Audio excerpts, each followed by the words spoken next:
रीना की शादी श्याम से होती है। श्याम की माँ और बहन रीना को काफी परेशान किया करती थी। अरे भाभी, क्या बात है? खाने में मिर्ची तो समझ में ही नहीं आती। खाना बनाना भूल गई हैं क्या? अरे नहीं बबली, छोटी नहीं खाती है ना मिर्ची, उसके लिए कम मिर्ची का खाना बनाना पड़ता है। अरे वाह भाभी वाह, आपकी बेटी मिर्च नहीं खाती तो क्या पूरा घर खाना छोड़ दे? अरे चुपचाप खाने को ढंग से बनाओ। रीना क्या करती, हाथ में ढेर सारी मिर्ची उठाकर न चाहते हुए भी सब्जी में डाल देती है। थोड़ी ही देर में रीना की बेटी की रोने की आवाज आती है।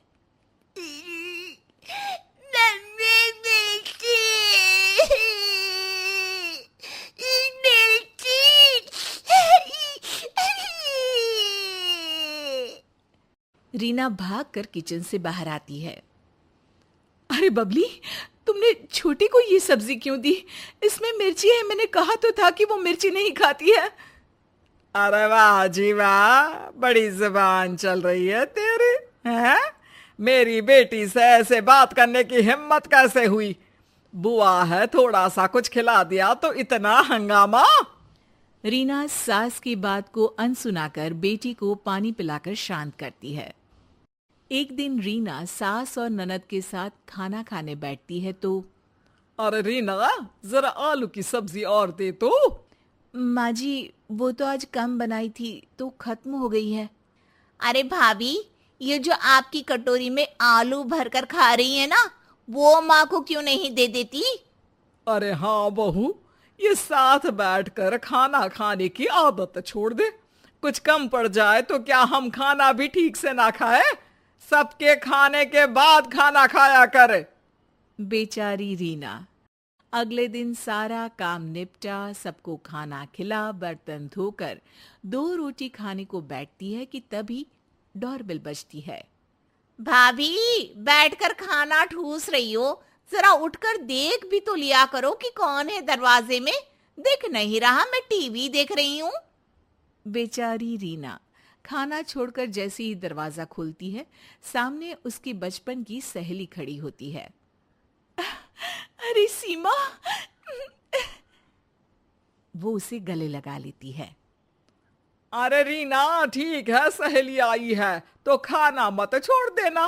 राशन महंगा है, फेंकने के लिए खाना नहीं बनता हम लोगों के घर। रीना की सहेली सास की बात सुनकर हैरान सी रह जाती है। चल मेरे कमरे में चाय बनाती हूँ। तभी सास की आवाज आती है। अरे सुन, छोटी की बोतल में जो दूध बचा है उसी से बनाना चाय। ये नहीं कि हमारी चाय की दूध से अपनी सहेली को चाय पिला दे। रीना की सहेली को सास की बात पर बहुत गुस्सा आता है। ये क्या हो गया रीना? क्या तुम ऐसी हो गई हो? सास की इतनी बातें कौन सहता है? अरे छोड़ ना, जाने दे, क्या बोलूं, पति भी नहीं सुनते, वही सुन लेते तो मुझे इतना नहीं सहना पड़ता। अरे पर तू तो पढ़ी लिखी समझदार है ना, तो अकेली ही काफी है इन लोगों को जवाब देने के लिए। तेरी बेटी के साथ कोई ऐसा करे तो? चल ना, कोई बात नहीं। रीना की सहेली उससे मिलकर चली जाती है। लेकिन एक दिन सास रीना पर चिल्ला रही होती है। अरे नमक कितना डाला है खाने में? मेरा बेटा तो फ्री का कमा रहा है ना, जो तू रोज रोज खाना बिगाड़ रही है। अरे मर क्यों नहीं जाती? मेरे बेटे को छुटकारा तो मिल जाए तेरे जैसी बीवी से। कोई दूसरी शादी करके अच्छी वाली ले आएगा। तभी वहां रीना के पिता आकर खड़े हो जाते हैं। अरे पापा, आप एक फोन तो कर देते, अचानक कैसे? अचानक नहीं आता तो पता कैसे चलता कि तेरी कद्र इन लोगों ने नौकरानी से कम नहीं रखी है। अरे भाई साहब, आप तो गलत समझ रहे हैं। हाँ पापा, बस छोटी सी बात थी, नमक ही तो कम था। हाँ बेटा, छोटी सी ही बात में जब ये लोग तेरा ये हाल करते हैं तो बड़ी बात में क्या करेंगे? मैं इतना काबिल हूं कि अपनी बेटी और नाती को पाल सकूं। चल सामान पैक कर और घर चल। रीना अपनी बेटी के साथ पापा के घर चली जाती है। शाम को जब उसका पति घर आता है।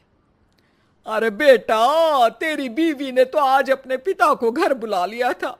इतना भला बुरा बोलकर अपने पापा के घर चली गई। बोल रही थी हिम्मत मत करना मेरे घर आने की और ना ही फोन करने की। हाँ भैया, माँ सही बोल रही है। पति को रीना के बिना घर अच्छा नहीं लगता, लेकिन माँ की बात को सच मानकर वो रीना को कोई फोन नहीं करता।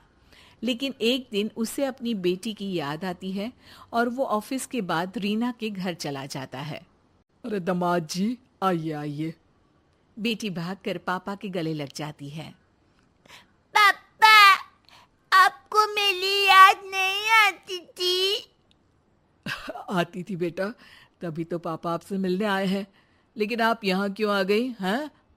बेटा, मैंने अपनी बेटी को चुप रहने का संस्कार दिया है, लेकिन वो तुम्हारी पत्नी भी है। उसकी खुशी का ख्याल रखना चाहिए तुम्हें। जी, मैं समझा नहीं, आप क्या कहना चाहते हैं? तभी बेटी बोल पड़ती है। पापा, आप दादी के घर जाइए, वरना वो आपको भी डांटेगी। क्यों बेटा, दादी क्यों डांटेंगी मुझे? वो मम्मी को बहुत डांटती थी। मम्मी अकेली में रोती थी। बच्ची की बात सुनकर वो हैरान रह जाता है। बेटा, मम्मी कहाँ है? बेटा, वो अपने कमरे में है, अभी बुला देता हूँ। नहीं नहीं पापा, मैं ही कमरे में चला जाता हूँ। श्याम रीना के पास जाता है। उसे देखकर रीना बहुत खुश हो जाती है। श्याम रीना का हाथ पकड़कर कहता है, क्या हुआ था? एक बार मुझसे तो डिस्कस करती। बस अपने लिए पति के मुंह से 2 प्यार के बोल सुनकर रीना जोर जोर से रोने लगती है और श्याम को सारी बात बता देती है। तुम 2 दिन यहीं रुको, अपना सारा सामान पैक कर लेना, मैं परसों आकर तुम्हें ले जाऊंगा। श्याम घर जाता है और माँ से कहता है, माँ, मैं अपनी बीवी और बच्ची के साथ दूसरे मकान में शिफ्ट हो रहा हूँ। ये घर तुम्हारे और पापा का है। कोई ज़रूरत हो तो उस घर में आ सकती हो। हैं? अच्छे कान भर दिए उसने तेरे। माँ, अब कितना जहर उगलोगी तुम?